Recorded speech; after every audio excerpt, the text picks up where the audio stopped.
Hi friends, welcome. I hope you're having a lovely day. If your ears are the more observant type, you may notice that I have a new mic in front of my mouth hole. That's right, I decided to upgrade. Well, me and my wife decided to upgrade actually. She's sitting right next to me. Say hello. She says hello with her hands silently. She can't. It's a podcast. Hi. So we are starting a new podcast together, which means that we wanted to upgrade our entire echelon of creating gear. And this means that for myself, I also get a new mic. But there's another one behind me over here in the background, as you can see if you're viewing this visually. And I'm really excited to play with these new mics. These are toys. I have a new recorder sitting over here from the fine people at Zoom, so that's what it sounds like. But anyway, today I want to talk about a film by the fine folks or folk at Astray Films. They made a film called Dark Side of the Lens, and it is a fantastic film about sharing the joy of documenting and sharing the joy of the ocean and putting those two things together into something that feels very big and epic and moody and beautiful. And I want to watch it with you guys and kind of talk about what's so interesting about it to me. Okay, here we are at the beginning of the film, a great place to start watching any film, I suppose. We see a title that says Dark Side of the Lens, and then we see another title that says Dedicated to My Sister Cherry, Who Always Believed. And then from there it moves into some crazy filmic light leaks and then some beautiful filmic footage. And this starts a trend that goes throughout the entire film of beautiful shots of the ocean in slow motion. A very underexposed, dramatic, moody look, which I absolutely love. And at first, when I watched this film, as I was listening to the music, I thought it was just going to be this tense music and shots of the ocean, which I would have been perfectly okay with. Looks like it was shot on film as well. I don't know if he did some post-processing to make it look this way, but it looks very realistic film, and I love that. And just shots of the ocean crashing against these huge cliffs. And like I said, I thought this was going to be the entire thing, but then a narration comes in a second. And then it has this dreamy quality to it, this almost like reliving a memory kind of quality to it, which I think is something that makes this truly unique. About at this point in the film, a narration comes in from a guy who has a thick accent, and I actually came across the written form of the narration in the comments of this video, and special thanks to the person who wrote that. I can't pronounce his name, but thank you. You can go find it yourself if you want. But I'm going to read it now because I think it provides important context to the meaning of what's going on here. Mima always encouraged us to open our eyes and hearts to the world, make up our own minds for experiences and be inspired. I see life in angles, lines, and perspective. A slight turn of the head, the blink of an eye, subtle glimpse of... Oh, and by the way, it's also written a bit sloppily. I think he just transcribed it, so if it sounds that way, then... Anyway. Subtle glimpse of magic other folk may pass by. Cameras help me translate, interpret, and understand what I see. It's a simple act that keeps me grinning. I never set out to become anything in particular, only to live creatively and push the scope of my experience for adventure and for passion. That still all means anything in particular. Only to live creatively and push the scope by... Wait, I already read that line. Whoops, sorry. Something... Wait. Sorry. I lost it. Homeschool? I lost it. Where was that? That all means something to me. Dreams. Okay, we're back. That still all means something to me. Same as most, anyone with dreams. My heart bleeds Celtic blood, and I'm magnetized to familiar frontiers. Raw, brutal coastlines for the wave riders to challenge. This is where my heart beats hardest. I should play this while I'm saying this. That would make sense. And then we can come back through and, watch it together, listen to it together, and talk about it together. Heart beats the hardest. I try to pay tribute to that magic through photographs. Wherever in the endless storms for rare glimpses of magic each winter is both a blessing and a curse I relish. I want to see wave riding documented in the way I see it in my head and the way I feel it in the sea. It's a strange set of skills to begin to accrue, and it's only achievable through time spent riding waves. All sorts of waves, all sorts of crafts. More time out learning in the water, floating in the sea among lumps of swell. You always learn something. It's been a lifelong, wise old teacher of sorts, and hopefully always will be. Buried beneath the headlands, shaping the coast, mind-blowing images of empty waves burn away at me. Solid ocean swells, powered by deep, cold water. Heavy waves, waves with weight. And then goes through, he says some other things. The person didn't transcribe this part for some reason, but then we move on to another spot where it is transcribed once more. Cold creeping into your core, driving you mad, day after day, mumbling to yourself to wait for the next set to come. The dark side of the lens. An art form silent workhorses of the surfing world. There is no sugar or cliche. Most folk don't even know who we are or what we do or how we do it, let alone pay us for it. I never want to take this for granted, so I try to keep my keep simple, real and positive. If I only scrape a living, at least it's a living worth scraping.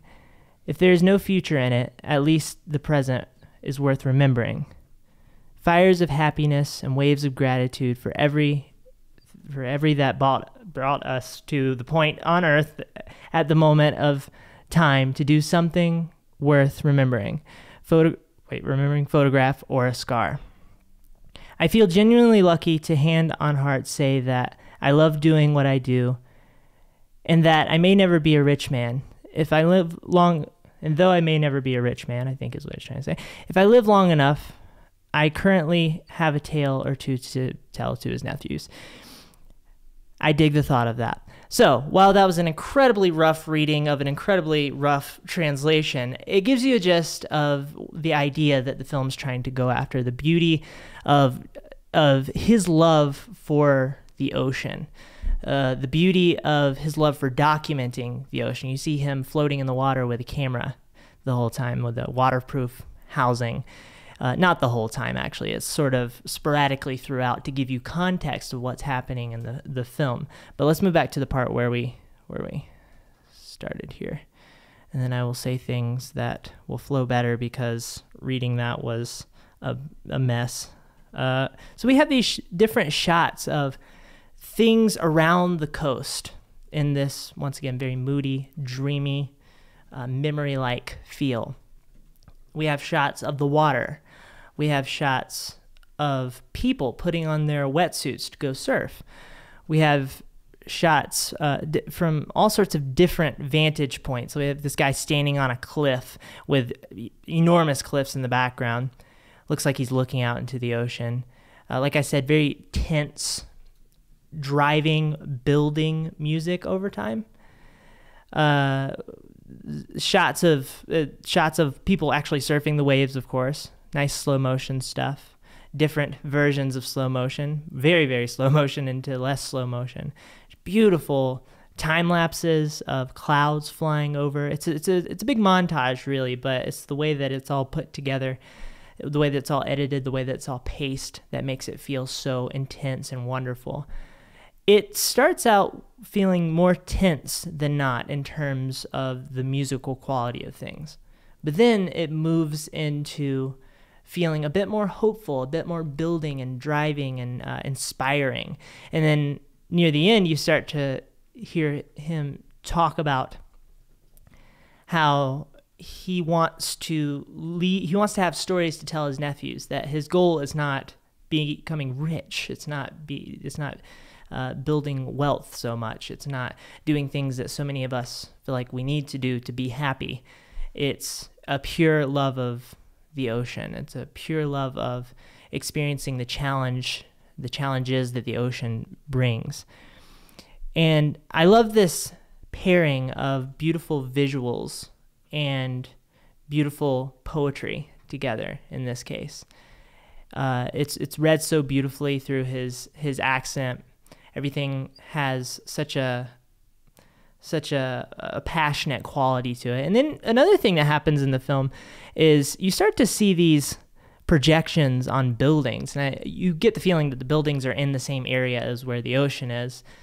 And it's quite intriguing. And then you see it on the sides of walls, on sidewalks, on the sides of factories, all sorts of things. Really interesting addition that is something that's like an extra outside of the creative box type of thinking, which I think is fascinating in this case.